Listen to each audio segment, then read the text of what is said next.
Bonjour et bienvenue dans cette vidéo qui est la première dans l'ensemble dédiée à la prise en main du logiciel R. Nous allons de présenter l'interface du logiciel R et initier des fonctions de base qu'on aura besoin d'effectuer un traitement statistique de données. Avant de commencer à travailler dans ce logiciel, il faut tout d'abord savoir R, qu'est-ce que c'est. Alors R est un langage de programmation basé sur le langage S dédié aux études statistiques et à la science des données, développé en un interpréteur de commandes décliné en logiciel. R est développé à partir de 1993 à l'Université d'Auckland en Nouvelle-Zélande. C'est un projet de recherche de Ross Aika et Robert Gentleman. Dans R, nous permettant de faire de l'économétrie, de la biométrie, l'analyse de graphes, ainsi de suite. Donc, commençons par les variables basiques et créons notre première variable. Alors, dans son langage, on n'a pas besoin de déclarer une variable, il suffit de taper par exemple x et de lui assigner une valeur, par exemple égale 5. Et dans ce cas-là, x est un entier, tout simplement avec ce langage, pas besoin d'indiquer le type de la variable. Si je tape x dans la console, il comprend que je veux afficher la valeur de cette variable, donc et me retourne 5. Si je demande par exemple x majuscule, eh bien c'est un objet introuvable. Donc R fait la distinction entre les variables majuscules et les variables minuscules. Il y a d'autres façons d'affecter une variable, tout simplement avec ce symbole. Par exemple, j'affecte à y la valeur 10. Donc, j'affiche la valeur de x. Et maintenant, x vaut 10. De façon originale, par exemple, je peux taper d'abord la valeur et utiliser ce symbole. Donc, par exemple, 2, flèche à droite, et y. Donc, maintenant, y vaut bien 2. Si je veux créer une autre variable qui commencera par un numéro, par exemple 1, et je tape par exemple z égale à 2. Donc, un z, donc je lui affecte la valeur 2, eh bien, ça, c'est pas possible, car les variables doivent toujours commencer par une lettre alphabétique, et si j'ai commencé par un numéro, et ça, c'est pas possible. Par contre, il est possible d'avoir z suivi par un numéro, donc suivi par de ce qu'on l'on veut, donc par exemple 1 est égal à 2, et voilà, maintenant z1 vaut bien 2. Si je veux lister tous mes variables, j'utilise la fonction ls.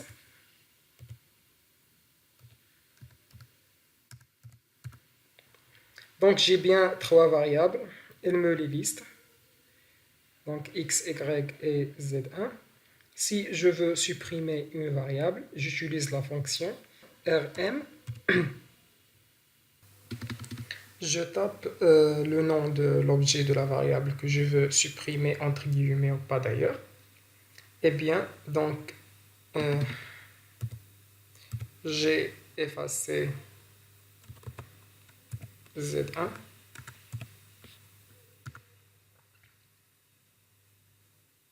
Je liste à nouveau ls. Donc, il n'y a plus que x et y. Maintenant, voyons les opérations arithmétiques de base.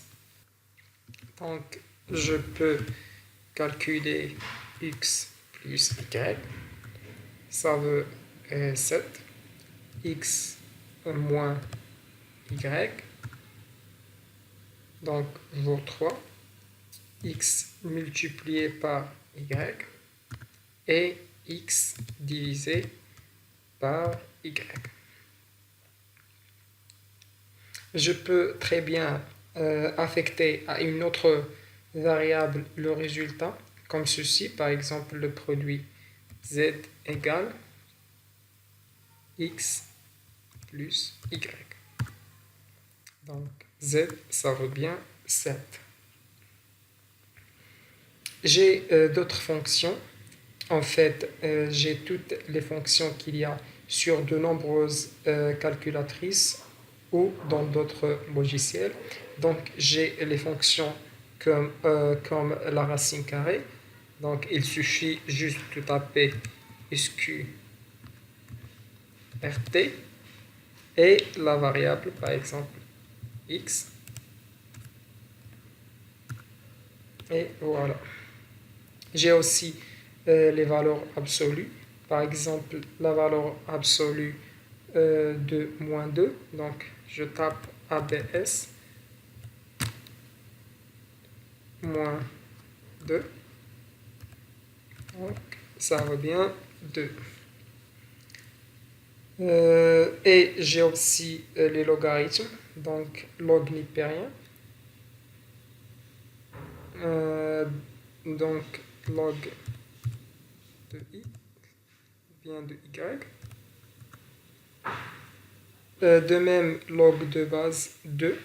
Donc, log 2 de y.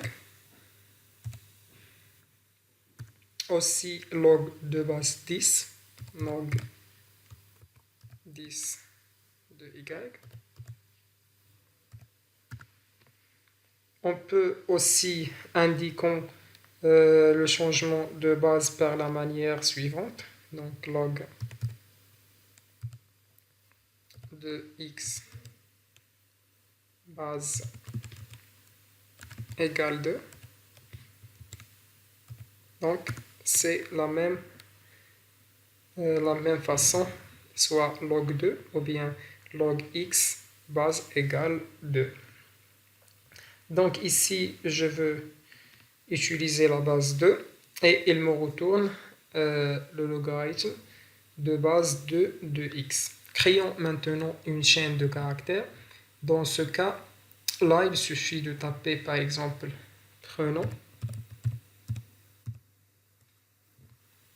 et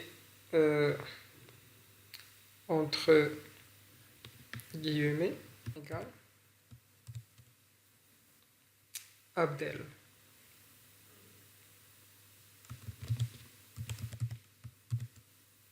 Donc,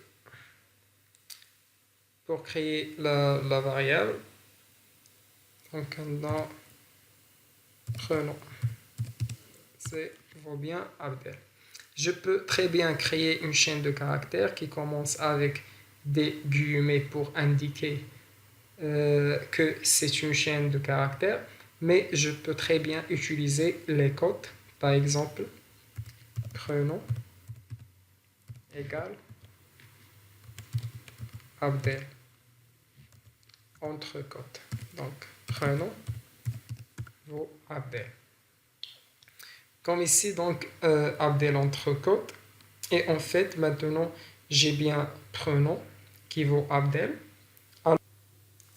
Alors, les cotes à utiliser avec précaution, car par exemple, si je tape prénom et que je tape par exemple prénom égale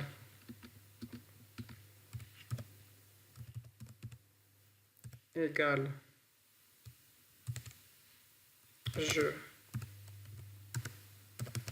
m'appelle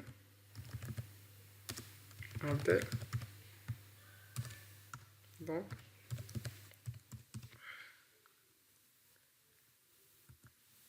Donc, je m'appelle Abdel entre guillemets, comme ceci. Donc, les guillemets servent de délimiteurs de ma chaîne de caractères. et ce n'est pas les cotes. À remarquer que j'utilise bien ici une cote comme une apostrophe, donc ma chaîne de caractères, eh bien, ça pose aucun problème. Par contre, ça ne marche pas. Donc, prenons égal je m'appelle. Donc, ça ne marche pas. Cette fois-ci, elle ne pourra pas faire la distinction entre le délimiteur de chaîne de caractères. Ici, j'utilise les cotes avec l'apostrophe et donc ça retourne une erreur. Alors, il y a un échappement. Je veux le faire comme ceci. Prenons égal je et je tape l'échappement, un petit slash, puis l'apostrophe, appel, appel et apostrophe. Prenons égal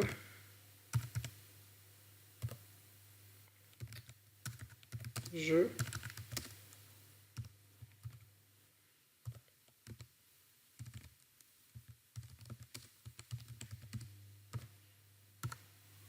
donc ça marche très bien.